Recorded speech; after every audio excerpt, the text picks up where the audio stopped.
The camper door was thin enough that Sally Field could hear the crew outside, calling out marks, laughing between takes, completely unaware that the woman sitting just a few feet away was falling apart in silence.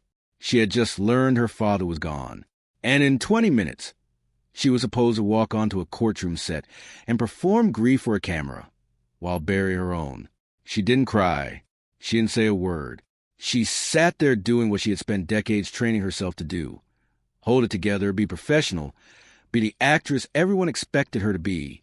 And then the door opened. It wasn't a producer. It wasn't a publicist checking on the schedule. It was Robin Williams, the man everyone on that lot knew as pure chaos, pure noise, pure joy. And for once, he wasn't performing anything at all. He looked at her for 1 second, and he knew, not because she told him, because he saw her. What happened in the next few minutes would become one of the quietest, most defining moments of both their lives, and it would take Sally Field almost 30 years to finally tell the world about it. This is the story of what she saw behind the laughter. Robin Williams and Sally Field didn't meet at a premiere or a party. They met on a soundstage in 1993, cast as a divorced couple in a film about a father so desperate to stay close to his children that he disguised himself just to be near them. Robin played Daniel Hillard, soon to become the unforgettable Mrs. Doubtfire. Sally played Miranda, the ex-wife trying to hold her family together. On paper, it was just another Hollywood pairing. In practice, it became something neither of them expected. From a first take, Sally realized she wasn't working with an ordinary co-star. Robin would run the scene as written, 3 takes, disciplined, hitting every mark exactly as scripted, and then, without warning, something would shift. He'd start improvising. New voices, new lines, gestures nobody had planned.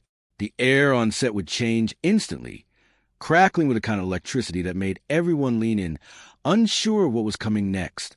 For a lot of actors, that unpredictability would have been terrifying. Sally didn't fight it. She adapted to it. Let her character respond in real time.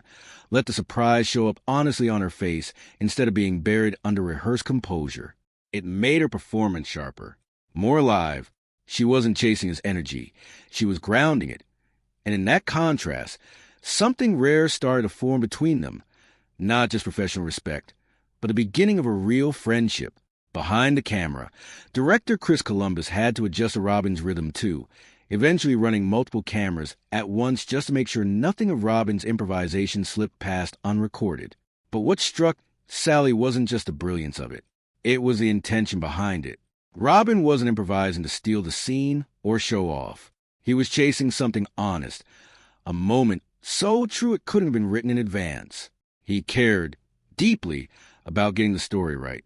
And that kind of care is hard to fake. Off camera, that same quality showed up in smaller ways. He remembered the names of the crew. He'd spent his lunch breaks talking with the grips and the makeup artists, not because the camera was watching, but because he genuinely wanted to know them. He noticed when someone was having a hard day, and he'd find some small way, a joke, a kind word just listening, to make it a little lighter. Sally watched all of this unfold across the weeks of filming, and slowly her understanding of him shifted. The wild, unpredictable comic genius the world saw on screen was real, but there was someone quieter standing just behind him, and that person was the one who was paying attention. She had no idea how much that attention would come to matter. The day it happened, Sally was doing everything she could to hold her composure. Her father, who had suffered a stroke years earlier, had just passed away in a nursing home. She was a 2-time Oscar winner who had spent her career learning how to compartmentalize, how to walk onto a set and deliver exactly what was needed regardless of what was happening in her own life. So that's what she tried to do.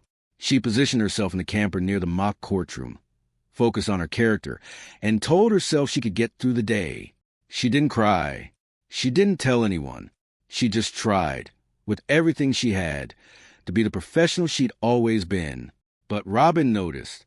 Not because she said anything, because he was watching her the way he watched everyone, quietly, closely, picking up on things other people missed. He felt the tension underneath her stillness, and without hesitating, without making a scene, he walked over, pulled her gently away from the set, and asked her one simple question. "Are you okay?" She told him the truth. Her father had just died. What happened in the next 60 seconds revealed something about Robin Williams that almost nobody outside that room ever got to see. He didn't offer a rehearsed condolence and go back to work. He didn't treat it as an inconvenience to the schedule. He said, "Immediately, we need to get you out of here right now." And then he acted on it. As the lead actor, and with real influence behind the camera as a co-producer, he went straight to Chris Columbus and had the entire shooting order rearranged on the spot. The courtroom scenes that needed Sally were pushed aside. The crew shot around her for the rest of the day, while she was given the one thing she desperately needed and hadn't asked for: permission to stop pretending. Sally said it wasn't loud. There was no speech, no grand gesture, nothing that would have made it into a highlight reel. He simply saw a person in pain and moved the entire machinery of a film production out of her way so she could grieve. For a man best known for filling every room with noise, it was his silence, his stillness, his focus, his refusal to let her suffer alone in a camper while the world kept filming around her, that spoke the loudest. It's a story Sally kept to herself for nearly 3 decades, not because it wasn't important to her, but because it was too important, too personal, too tender to hand over to the public.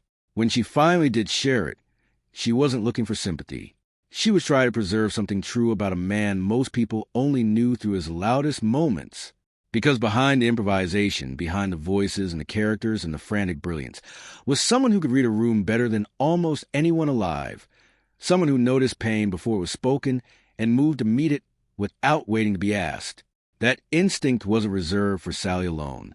Colleagues and friends across Hollywood carried their own versions of the same story.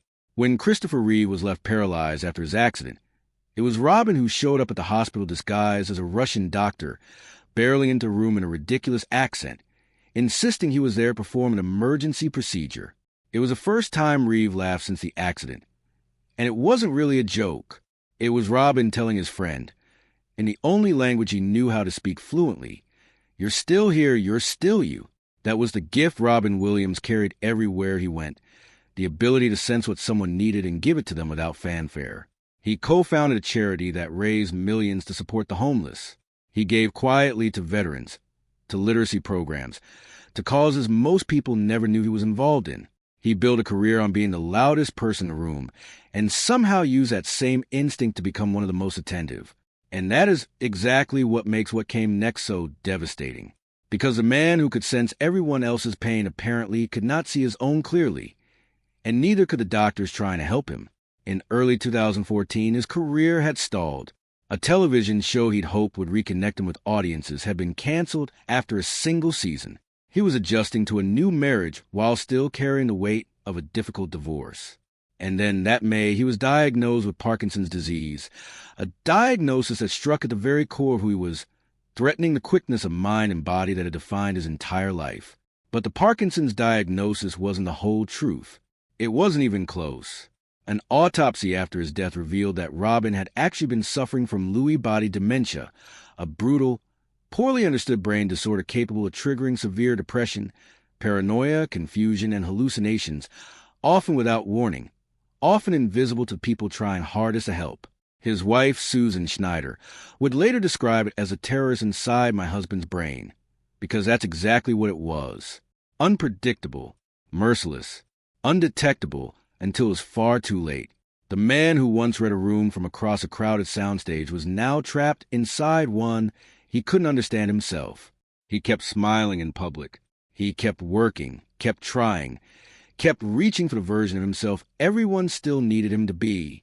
But privately, he was disappearing, piece by piece, behind a fog that no one, not even people who love him most, could fully see. On August 11th, 2014, the world learned that Robin Williams had taken his own life. The grief that followed was instant and global. Friends, fans, strangers who never met him but felt, somehow, like they had lost someone close. Billy Crystal's voice cracked on stage as he called him the greatest friend anyone could imagine. Whoopi Goldberg said it felt like losing a part of herself.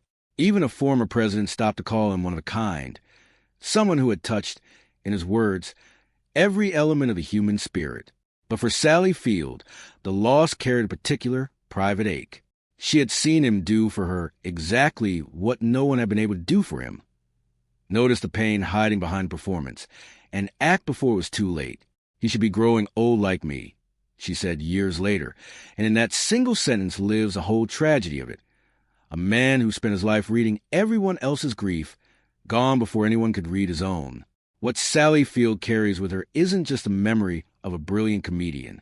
It's the memory of a man who, in her lowest moment, stopped an entire production because he refused to let her suffer alone, and who, in his own lowest moment, had no one able to do the same for him. That contradiction is the truest tribute anyone could give him. Not the loudest laugh in the room, but the quiet, aching reminder that even the people who make everyone else feel seen sometimes need someone to see them back.